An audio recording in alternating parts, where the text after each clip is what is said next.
नमस्कार, आप देख रहे हैं द होम्यो केयर, एक ऐसा प्लेटफॉर्म जहां इलाज से पहले समझ दी जाती है और दवा से पहले जीवन शैली सुधारी जाए। हम दवा का नाम बताने में विश्वास नहीं रखते, क्योंकि हम रोग मिटाने में विश्वास रखते हैं, ना कि सिर्फ लक्षण दबाने में। अगर आपको भी सच्चा, सुरक्षित और घरेलू स्वास्थ्य समाधान चाहिए, तो जुड़िए हमारे साथ द होम्यो क्लिनिक, एक ऐसा प्लेटफॉर्म जहाँ रोगी सबसे पहले आते हैं। थीमेटिक हेल्थ मंत्र, दिशा नहीं दवा बदले, द होम्यो क्लिनिक। आज हम चर्चा कर रहे हैं क्योंकि अक्सर मरीज पूछ बैठते हैं कि दवाइयाँ क्यों नहीं बंद हो रही पहले एक जितनी कम खुराक में। क्या आप भी दवा छोड़ना चाहते हैं लेकिन दवा छूट नहीं रही, या आपको भी ऐसा फील हो रहा है कि पहले जो दवा एक खुराक में काम करती थी, मिनिमम डोज में काम कर रही थी, या एक टैबलेट खानी पड़ रही थी, आज वो दवा आपको डेली खानी पड़ रही है, क्या बार उसकी डोज बढ़ानी पड़ रही है? क्या कारण है इसके पीछे? क्या दवा में दिक्कत है, डॉक्टर में दिक्कत है, या और कुछ? आज हम चर्चा इसी पे करेंगे। हमें क्या लगता है, शायद दवा नकली है, लगता है शायद डॉक्टर सही नहीं है, क्योंकि हमें खुद की गलती कभी समझ में नहीं। लेकिन सच तो यह है कि गलती न दवा में है, गलती है किसमें? हमारे शरीर की बायोकेमिस्ट्री। आज हम समझेंगे कि हमारे जो शरीर में लीवर, हमारी आंतें मिलकर किस तरह से हमारी दवाओं के असर को ब्लॉक कर रही है। इस वीडियो के अंत तक देखिएगा, क्योंकि समाधान दवा बदलने में नहीं, स्वभाव बदलने में है। शरीर की बायोकेमिस्ट्री को बदले। हमारे शरीर का जो सिक्योरिटी गार्ड होता है वो लीवर होता है। तो सबसे पहले बात करते हैं आपके लीवर। लीवर आपके शरीर का केमिकल कारखाना है। यह तय करता है कि खून में क्या जाएगा या बाहर। समस्या क्या हो रही है? जब आप सालों से खराब खान पान रखते हैं तो लीवर फैटी या सुस्त हो जाता है, और अब जब आप कोई दवा खाते हैं तो सुस्त लीवर उसे एक खतरे की तरह देखता है, उसे खून में भेजने के बजाय उसे नष्ट कर। ये जो चीज है, जो बार बार आपको दवा खाने की समस्या हो रही है, आप दवा छोड़ना चाह रहे हैं, दवा छोड़ नहीं पा रहे, खासकर दो समस्या है, एक पेट की और एक स्किन की। यहाँ पे इस बात को आप ध्यान से समझें कि गलती कहाँ पे हमसे हो रही है। हमारा लीवर फंक्शन सही नहीं कर रहा, और क्यों नहीं कर रहा इसको हम आगे समझेंगे। दूसरा कारण होता है गट, हमारी आंतें जहाँ फूड एब्जॉर्ब होता है। अब मान लीजिए दवा लीवर से निकल गई और दवा खून में पहुंचेगी कैसे? इसको आंतों से होकर जाना पड़ेगा। लेकिन अगर आपको कब्ज है, आपको पेट में गैस है, आपके पेट में इन्फ्लामेशन है, आपके दीवारों आंतों की दीवार पे गंदगी जमा हुई है, तब गट का जो फ्लोरा है वो डिस्टर्ब है, वो गड़बड़ है। कैसे समझे आप? जहाँ पे गट का फ्लोरा डिस्टर्ब है तो वो दवा भी कैसे एब्जॉर्ब करेगा? दवा जब एब्जॉर्ब होगी आंतों में तभी तो बॉडी पे इफेक्ट करेगा। इसको आप एक एग्जांपल से समझें। जैसे एक छलनी है जिसे आप छानते हैं चीजों को, वो उसमें गंदगी जमी हुई तो उससे पानी नीचे नहीं गिरेगा, या उससे जो चीज आप छान रहे हैं वो नीचे नहीं गिरता।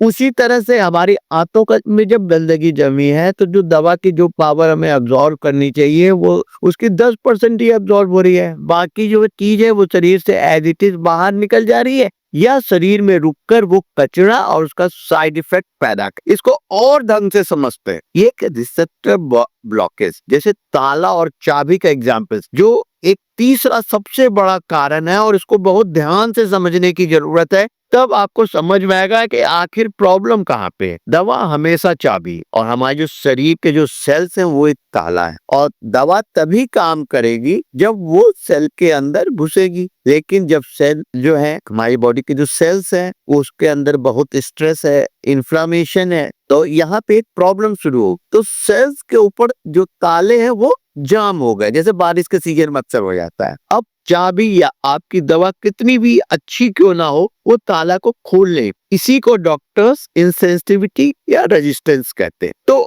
अब करना क्या है? अच्छी की और जो काम की बात है वो अब यही है। अगर आप भी चाहते हैं कि आपकी दवा छूट जाए, हर मरीज चाहता है, आप भी चाहते हैं, या दवा की डोज ना बढ़े, कम दवा से ही, कम कोर्स में ही हमारा काम हो जाए, तो फिर इस बात को आपको बड़े ध्यान से सुनना। सबसे पहला काम, लीवर को डिटॉक्स करें। अब लीवर डिटॉक्स कैसे होगा? इसके लिए ताजी सब्जियां खाइए, फलों का जूस लीजिए, जूस पे भी विशेषकर लौकी हुआ या पेठे का जूस, और दिन में 3 से 4 लीटर पानी, ये बहुत जरूरी है। पानी मर्ज कोई भी हो, आपके शरीर में सबसे ज्यादा जरूरी है, क्योंकि शरीर का 3/4 भाग पानी होता है। लीवर जब साफ होगा तब दवा बेहतर काम करेगी।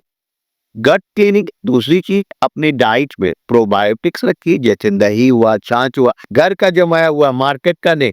और रात का खाना हल्का रखे ताकि आते खुद को साफ करने का समय मिल सके, क्योंकि मैं भी जानता हूँ, आप भी जानते हैं, आपकी लाइफ बहुत एक्टिव है, बहुत कम समय है, मिनिमम टाइम में ही आपको खाना खाना है। तो कम से कम हम कर क्या सकते हैं, अपने आंतों को आराम दे सकते हैं। अगर हम ज्यादा फिजिकल नहीं कर पा रहे, बॉडी को रीसेट तब कर सकते हैं, बस नाश्ता अच्छे ढंग से करें। एक रूल बना लीजिए खुद के लिए और अपने बच्चों को भी समझाइए, और खुद तो समझिए ही समझिए। अगर आपकी उम्र 30 साल से ऊपर की हो गई है तो ये सावधानी आप हमेशा अपनाना शुरू कर दें, अभी से इसको अपनी आदत में डेवलप करें। सेल्फ एफर्ट, इसका 70-30 का रूल रखिए। याद रखिए, आपके शरीर को ठीक करने में दवा का रोल सिर्फ 30% है, लेकिन 70% आपकी लाइफ स्टाइल। सिर्फ दवा के भरोसे ना बैठे, पैदल चलें, एक्सरसाइज करें, प्राणायाम करें, ताकि सेल के रिसेप्टर्स खुल सके, दवा को वो एक्सेप्ट कर सके। जो इम्पोर्टेंट कंक्लूजन, दवाएं शरीर को सहारा देने के लिए है,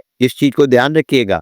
तो आप जो दवा खा रहे हैं वो शरीर को सहारा देने के लिए है, उसे चलाने के लिए नहीं। जब आप अपने शरीर की बायोकेमिस्ट्री को अंदर से ठीक करेंगे, तभी वो दवा जो है जादू की तरह असर करेगी। तो सबसे पहले अपने शरीर की बायोकेमिस्ट्री को ठीक करने के लिए हमें खुद को एक्टिव करना होगा, और हमेशा याद रखना होगा, दवा सिर्फ सहारा देने के लिए है, चलाने के लिए नहीं। आज हमारी मानसिकता हो गई कि हम दवा के भरोसे चलने लगे हैं, बोलते बोलते ही हमारी प्रैक्टिस में आ गया कि हम तो दवा के भरोसे चल रहे हैं, हम खुद में कोई चेंज नहीं ला रहे। तो क्या आपको भी लगता है कि दवाएं बेअसर इसलिए हो रही कि डॉक्टर गलत दवा दे रहा है, या आपसे गलती हो? कमेंट्स में लिख के बताएं जरूर, और इस वीडियो को अपने उन दोस्तों को जरूर शेयर करें जो दवा खा खा के थक गए हैं और यही बोलते हैं कि हमारी जिंदगी तो दवा के भरोसे चल रही है। उनको एक बार ये वीडियो जरूर शेयर करें। धन्यवाद।